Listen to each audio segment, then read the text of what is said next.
Bonjour et bienvenue. Aujourd'hui, on s'attaque à une question qui obsède un peu quiconque regarde un graphique financier.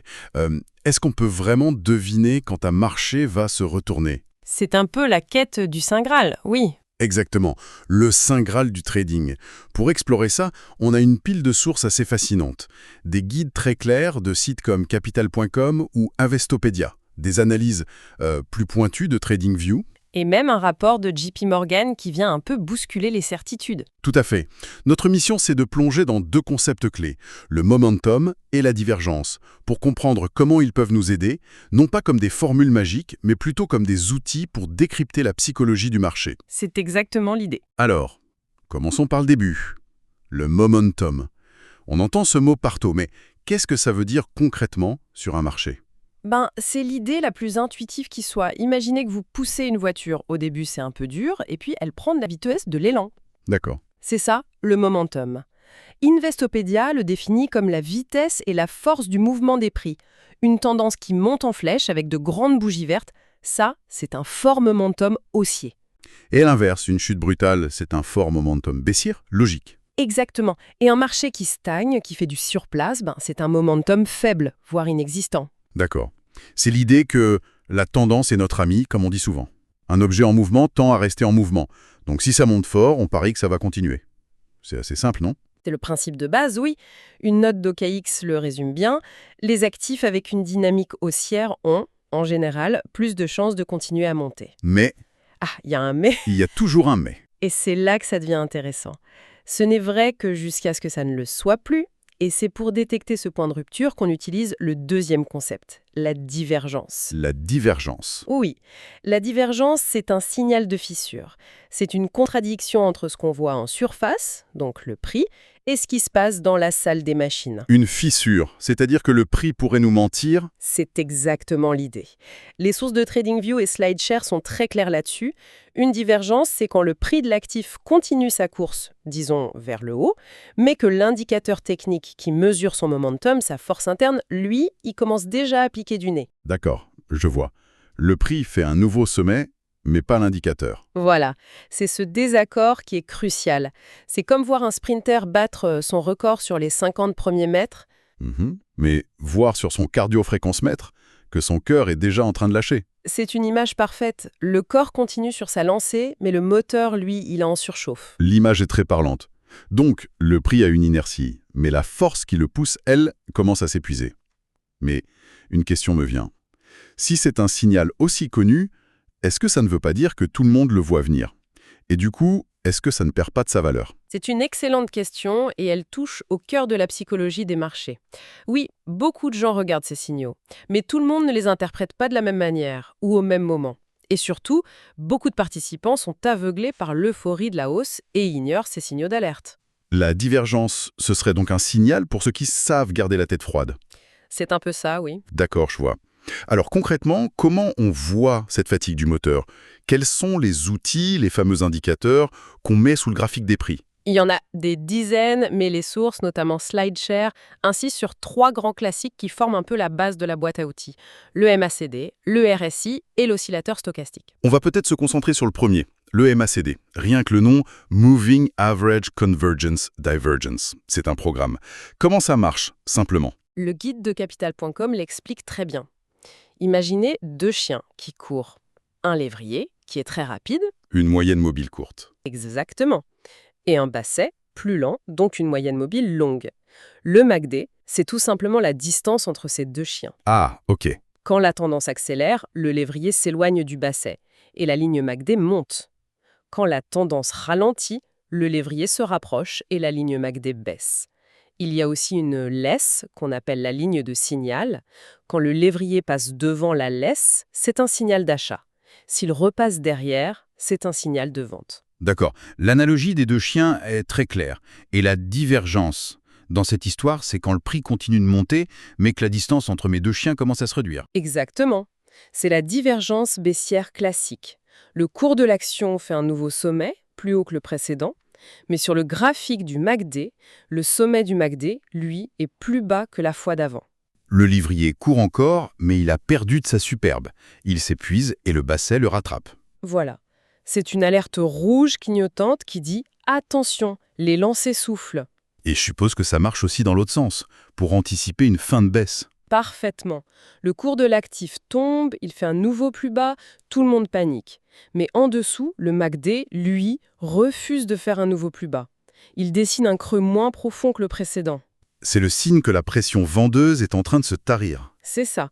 Le mouvement de baisse continue par inertie, mais la force qui le tirait vers le bas a disparu. C'est souvent là que les acheteurs les plus malins commencent à se positionner. Et ce principe s'applique aussi au RSI, au stochastique et à d'autres, j'imagine. Oui, TradingView en liste plein, le BV, le CCI. Le principe de base reste le même. On cherche une fissure, une contradiction entre ce que le prix fait en surface et ce que le moteur du marché nous dit en coulisses. Waouh, alors attendez, ça devient plus complexe. Vous avez dit que c'était le principe de la divergence baissière classique. Ça veut dire qu'il y en a d'autres ? Ah oui, et c'est là que ça devient vraiment intéressant. Il n'y a pas qu'un seul type de divergence. Les sources insistent beaucoup sur la distinction entre la divergence régulière et la divergence cachée. Divergence régulière et cachée. Ça veut dire qu'il y a deux types de signaux complètement opposés qui portent presque le même nom. C'est un piège incroyable pour un débutant, ça, non ? C'est le piège par excellence. Et c'est pour ça que les sources comme TradingView ou le cercle PPM insistent tant sur cette distinction. Ce qu'on vient de décrire, avec le sprinter qui s'épuise, c'est la divergence régulière. D'accord ? C'est l'outil du contrarien, celui qui cherche à attraper le sommet ou le creux. Il parie sur un retournement de la tendance. Ok, donc la régulière, c'est pour dire « stop, la fête est finie ». Et la cachée alors, c'est quoi ? La divergence cachée, c'est tout l'inverse. C'est l'outil de celui qui suit la tendance. Son but est de confirmer que la tendance principale est toujours saine et qu'elle va probablement continuer.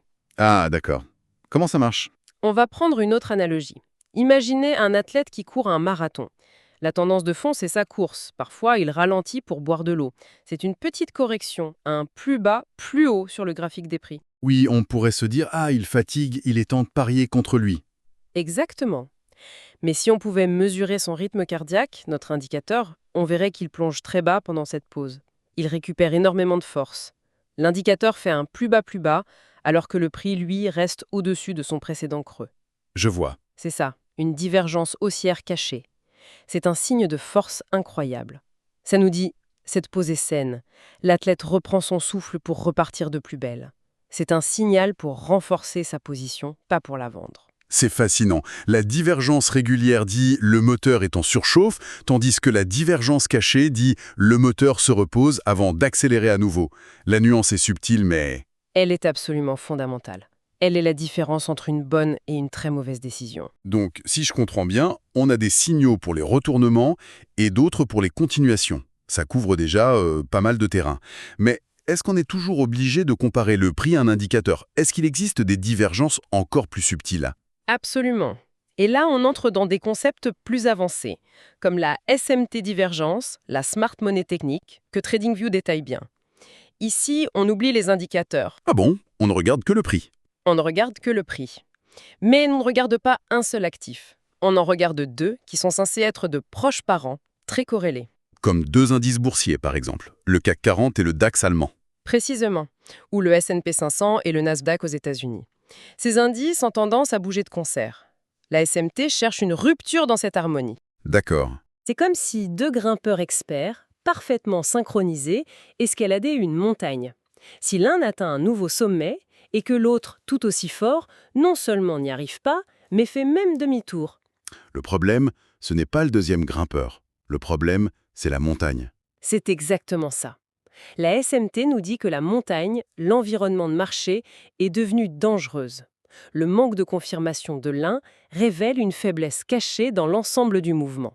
C'est l'argent intelligent, la smart money, qui est peut-être en train de vendre discrètement sur un des deux actifs, pendant que l'autre sert d'appât. C'est toute la philosophie derrière. Si le leader montre un signe de faiblesse, le mouvement global est probablement condamné. On ne regarde plus le momentum d'un actif isolé, on évalue la solidité du momentum de tout un secteur. On change complètement de perspective. C'est puissant.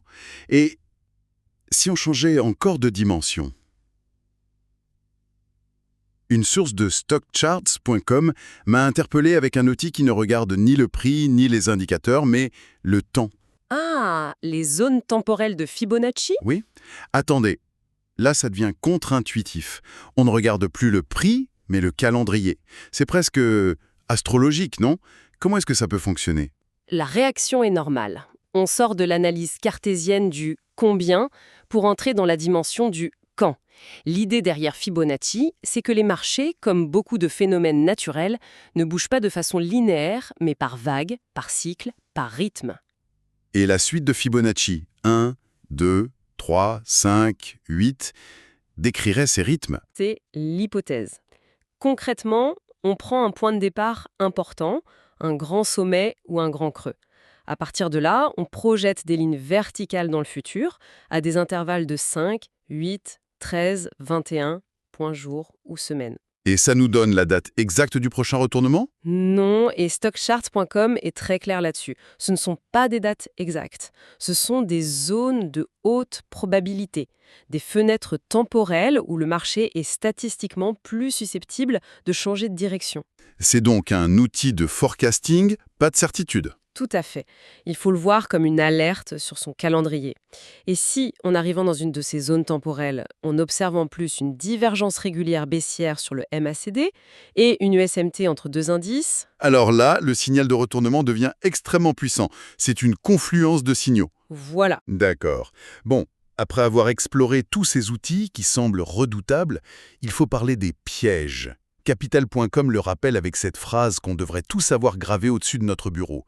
Les performances passées ne sont pas un indicateur fidèle des résultats futurs. C'est le point le plus important de toute notre discussion. Et c'est là que le rapport de JP Morgan vient jeter un vrai pavé dans la mare. Ils ont analysé ces stratégies de momentum sur des décennies et sur toutes les classes d'actifs. Et alors? Leur conclusion est double. D'un côté, oui, en moyenne, ces stratégies fonctionnent et génèrent des gains. Mais de l'autre, elles cachent un risque terrible. Lequel? C'est le risque du ramasser des centimes devant un rouleau compresseur. Oh là, l'image est forte. Oui, la stratégie fonctionne très bien, elle rapporte un peu, tous les jours, jusqu'au jour où le rouleau compresseur arrive. Et ce jour-là, on perd tout ce qu'on a gagné, et souvent bien plus. En finance, on appelle ça une asymétrie négative. Negative skewness.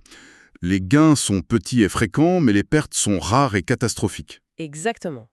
C'est ce risque qui est caché dans la queue de la distribution statistique, d'où le nom de tail risk, le risque de la queue. C'est le fameux crash du momentum dont il parle dans le rapport Enoli. C'est précisément ça.